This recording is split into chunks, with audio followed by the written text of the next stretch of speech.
오늘 아침에 우리에게 주시는 하나님의 은혜의 말씀은 열왕기하 23장 1절에서 30절까지의 말씀입니다.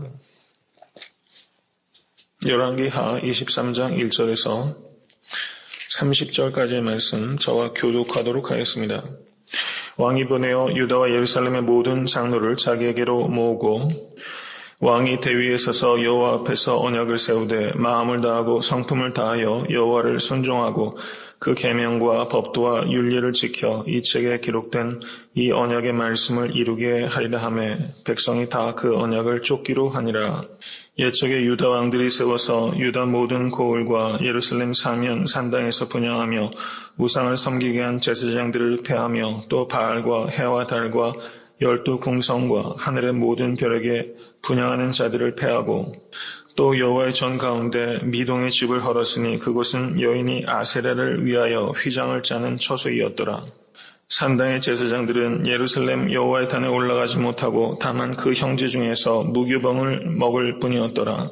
또 유다 열왕이 태양을 위하여 드린 말들을 제하여 버렸으니 이 말들은 여호와의 전으로 들어가는 곳의 근처 시종 나단 멜렉의 집 곁에 있던 것이며 또 태양 수레를 불사르고 또 예루살렘 앞 멸망산 우편에 세운 산당을 더럽게 하였으니 이는 옛적에 이스라엘 왕 솔로몬이 시돈 사람의 가증한 아스타롯과 모압 사람의 가증한 그모스와 암논 자손의 가증한 밀곰을 위하여 세웠던 것이며 이스라엘로 범죄케 한 느밧의 아들 여로보암이 베델에 세운 단과 산당을 왕이 헐고 또 그 산당을 불사르고 빻아서 가루를 만들며 또 아세라 목상을 불살랐더라. 요시아가 이르되 내게 보이는 저것은 무슨 비석이냐. 성읍 사람들이 가로되 왕께서 베델의 단을 향하여 행하신 이 일을 전하러 유다에서 왔단 하나님의 사람의 묘실이니이다. 전에 이스라엘 열왕이 사마리아 각 성읍에 지어서 여호와의 노를 격발한 산당을 요시아가 다 죄하되 베델에서 행한 모든 일대로 행하고 왕이 뭇 백성에게 명하여 가로되 이 언약책에 기록된 대로 너희 하나님 여호와를 위하여 유월절을 지키라 하매 요시아 왕 18년에 예루살렘에서 여호와 앞에 이 유월절을 지켰더라. 요시아와 같이 마음을 다하여 성품을 다하며 힘을 다하여 여호와를 향하여 모세의 모든 율법을 온전히 준행한 임금은 요시아 전에도 없었고 후에도 그와 같은 자가 없었더라. 여호와께서 가라사대 내가 이스라엘을 물리친 것 같이 유다도 내 앞에서 물리치며 내가 뺀 이 성 예루살렘과 내 이름을 거기 두리라 한 이 전을 버리리라 하셨더라. 요시아 당시에 애굽 왕 바로 느고가 아수르 왕을 치고자 하여 유브라데 하수로 올라가므로 요시아 왕이 나가서 방비하더니 애굽 왕이 요시아를 무기또에서 만나본 후에 죽인지라. 네, 아멘. 네, 여기까지입니다. 네, 오늘 본문 말씀 그 23장 1절에서 30절까지의 내용은 요시아 왕의 광범위하고 철저한 종교개혁, 그 전에도 종교개혁이 있었던 적이 있지만 그 요시아 왕의 종교개혁이 가장 광범위하고 철저했다 이렇게 볼 수 있습니다. 그리고 요시아 왕의 죽음을 기록하고 있는 부분이 23장 1절부터 30절까지의 내용입니다. 23장 1절부터 3절까지의 내용을 보시면 왕이 유다와 예루살렘의 모든 장로를 모으고 언약을 갱신하는 내용이 기록되어 있는 것이 1절부터 3절까지의 내용이고 4절부터 20절까지 17절을 할애해서 매우 강력한 종교개혁이 이루어지고 있다는 것을 아주 상세하게 기록하고 있습니다. 그리고 21절부터 23절까지는 6월절의 회복이 기록되어 있어요. 그리고 24절부터 25절은 이 요시아 왕에 대한 평가가 기록되어 있습니다. 그리고 26절부터 27절은 요시아 왕이 이렇게 종교개혁을 단행하였음에도 불구하고 하나님의 심판은 돌이킬 수 없었다라고 말하고 있고요. 28절부터 30절까지는 무기또에서의 요시아의 죽음에 대해서 기록하고 있습니다. 여기에서 요시아의 개혁 중에서 우리가 생각할 수 있는 것은 여러 차례에 걸쳐서 우상을 불사르고 그 재를 뿌렸다. 이런 표현들이 반복되고 있어요. 우상을 불사르고 그 재를 만들어서 빻아서 뿌렸다. 이런 표현이 반복되고 있으면서 이 우상을 척결하기 위한 요시아의 이 종교개혁이 얼마나 철저한 것이었나 하는 것입니다. 우리도 우리 마음속에 아직 하나님께서 주인 되지 못한 부분들이 있다면 우리도 그것을 불사르고 빻아서 가루를 만드는 그런 철저함이 여러분과 저에게 있을 수 있게 될 간절히 바랍니다. 요시아의 종교 개혁 가운데서 여러분 비슷비슷한 이야기들이 반복되고 있는 것 같지만 여기에서 특별히 주목을 해야 되는 것은 15절 이하의 말씀입니다. 15절 이하의 말씀. 15절 이하를 보시면 이스라엘로 범죄케 한 느밧의 아들 여로보암이 베델에 세운 단과 산당을 왕이 헐고 또 그 산당을 불사르고 빻아서 가루를 만들며 또 아세라 목상을 불살랐더라. 요시아가 몸을 돌이켜 산에 있는 묘실을 보고 보내어 그 묘실에서 해구를 취하다가 단 위에 불살라 그 단을 더럽게 하니라. 이 일을 하나님의 사람이 전하였더니 그 전한 여호와의 말씀대로 되었더라. 이 지금 그 북이스라엘과 남유다로 분열 왕국으로 있다가 지금 북이스라엘은 이미 아수르에게 의해서 멸망을 당한 상태입니다. 그런데 지금 남유다 왕인 그 요시아가 예전에 북이스라엘 영토였던 베델에 가서 여로보암 1세가 그 북이스라엘의 초대왕입니다. 초대왕인 베델과 그리고 최북단의 단의 두 곳에 송아지를 세우고 그 송아지가 여호와 하나님이다. 이렇게 해서 우상 숭배를 했습니다. 혼합주의가 있었던 것입니다. 이것에 대해서 남유다 왕인 요시아 왕이 그 베델에 가서 그 단을 헐어버렸다. 이렇게 말하고 있다는 사실입니다. 이것은 여기에 나오는 대로 하나님의 말씀의 성취가 여기에서 이루어지고 있는 것입니다. 열왕기상 13장 1절에서 2절 말씀 한번 보십시오. 열왕기상 13장 1절에서 2절 말씀.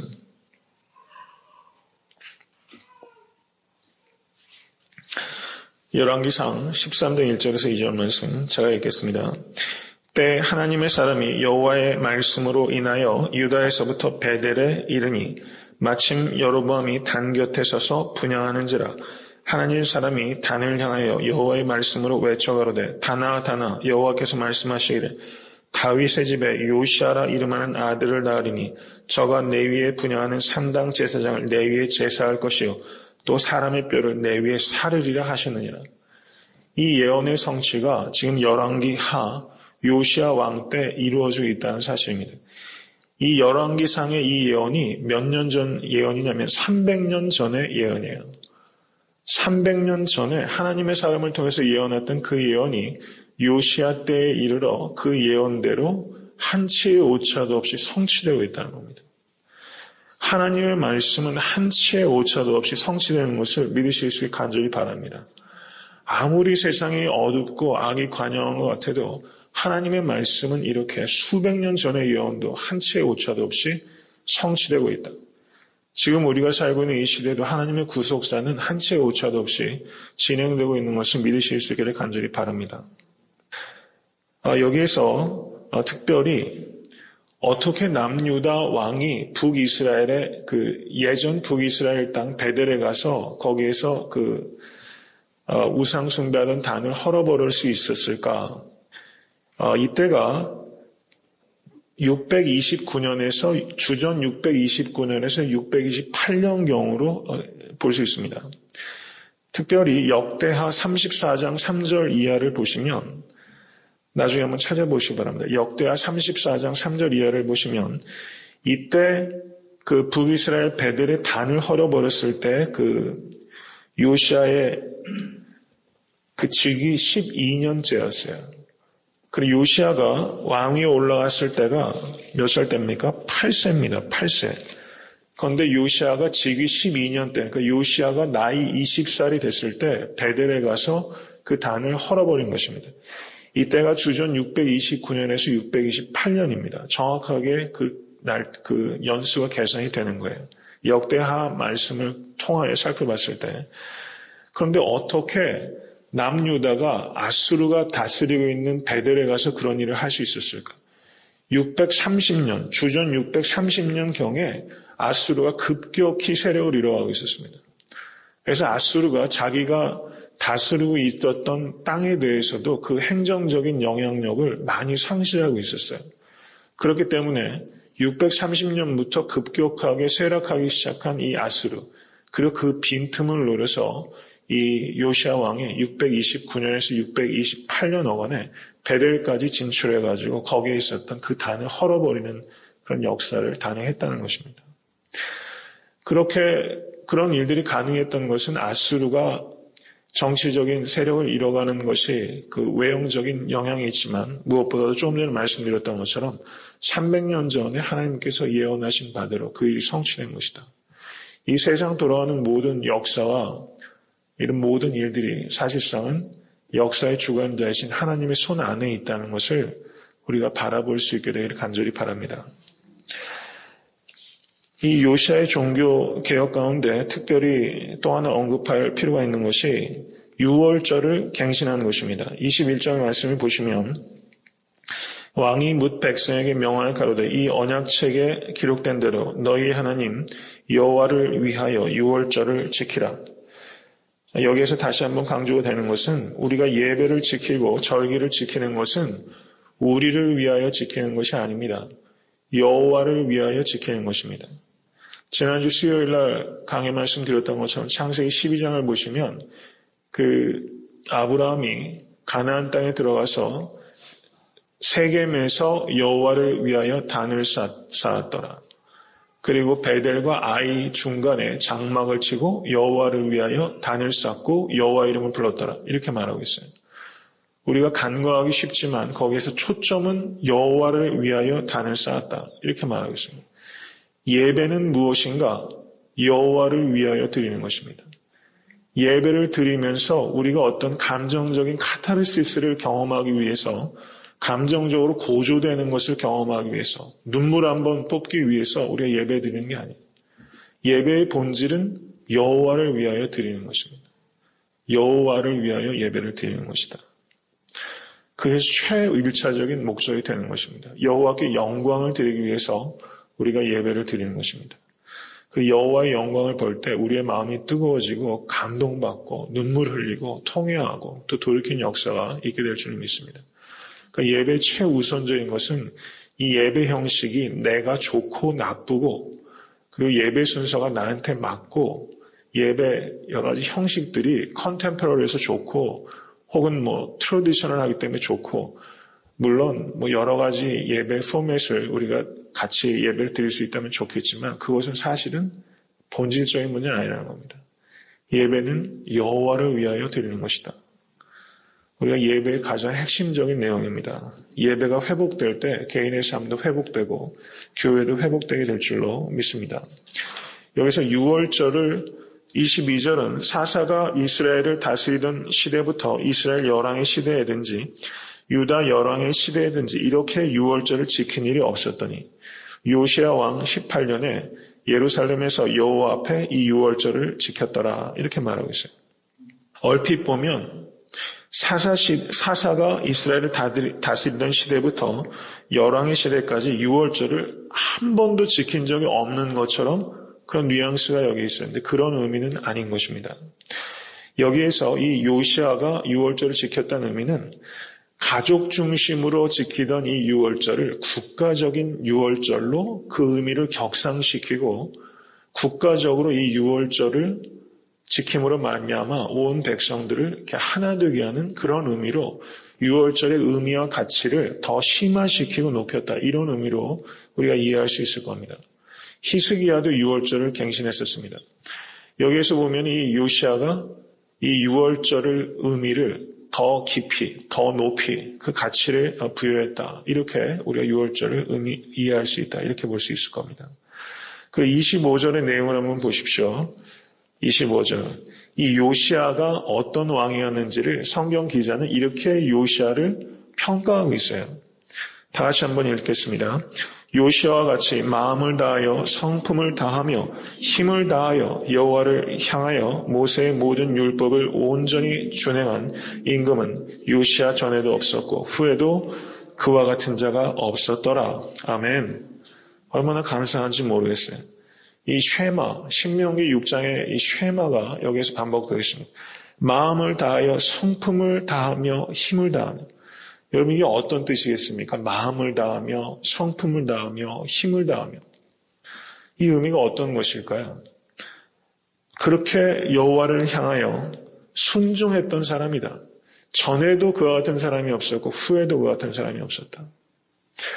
이 히스기야는 여호와를 의지한 것에 있어서 전에도 그와 같은 자가 없었고 후에도 그와 같은 자가 없었다. 솔로몬은 그 지혜에 있어서 전에도 후에도 그와 같은 자가 없었다. 그렇게 평가를 받았어요. 솔로몬은 지혜로, 히스기야는 하나님을 의지하는 것으로, 그리고 여기에서 이 요시야는 하나님의 말씀을 준행하는 것으로 전무후무했다. 순종에 있어서 전무후무했다. 이렇게 평가받고 있다는 사실입니다. 마음을 다하여 성품을 다하여 힘을 다하여 여호와를 사랑하시는 성도님 되실 수 있게 간절히 바랍니다. 이것이 우리의 삶의 궁극적인 목적이 될 수 있게 되기를 간절히 바랍니다. 요시야는 이런 왕이라고 평가되고 있어요. 이렇게 어둡고 악한 시대에 요시야는 이런 왕으로 살았습니다.